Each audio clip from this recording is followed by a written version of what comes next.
warahmatullahi wabarakatuh. Perkenalkan, nama saya Faradila Wulandari dengan NIM 12040325964. Nah, di sini saya akan membahas tentang bagaimana hubungan komunikasi persuasif dengan perubahan sikap. Nah, inilah pembahasan saya. Baiklah, sebelum kita menyinggung apa itu komunikasi persuasif, tentu saja kita harus mengetahui apa itu pengertian dari komunikasi sendiri. Komunikasi merupakan proses penyampaian makna dari satu kelompok ke kelompok lain melalui tanda, aturan, ataupun simbol. Dalam komunikasi ini, ada yang disebut dengan komunikasi persuasif.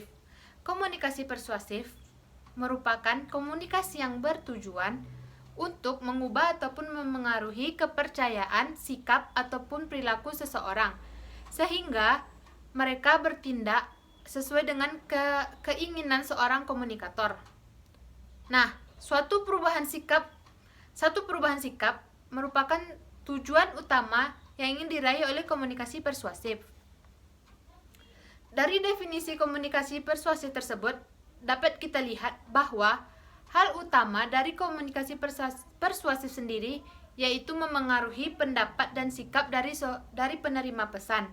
Nah, pada umumnya, sikap individu atau kelompok yang ingin dipengaruhi terdiri dari beberapa komponen, yaitu yang pertama, komponen kognitif. Komponen kognitif sendiri merupakan perilaku di mana individu atau kelompok tahu pada objek yang disampaikan. Yang kedua, komponen afektif. Komponen afektif sendiri merupakan di mana individu mempunyai kecenderungan untuk suka atau tidak suka terhadap objek yang telah dipaparkan. Yang ketiga yaitu komponen konatif.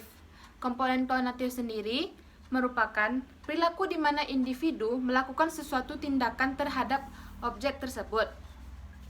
Nah, dari komunikasi persuasif sendiri ada beberapa unsur. Unsur yang pertama yaitu persuader. Persuader sendiri orang yang menyampaikan pesan. Unsur yang kedua yaitu persuadi. Persuadi sendiri merupakan orang atau kelompok yang menerima pesan. Yang ketiga, persepsi, yaitu pesan yang disampaikan. Yang keempat, pesan persuasif atau usaha untuk mengubah pikiran ataupun tindakan dari persuade. Yang kelima, saluran persuasif. Saluran persuasif sendiri perantara ketika seseorang ingin mengoperkan kembali pesannya. Yang keenam, yaitu umpan balik dan efek.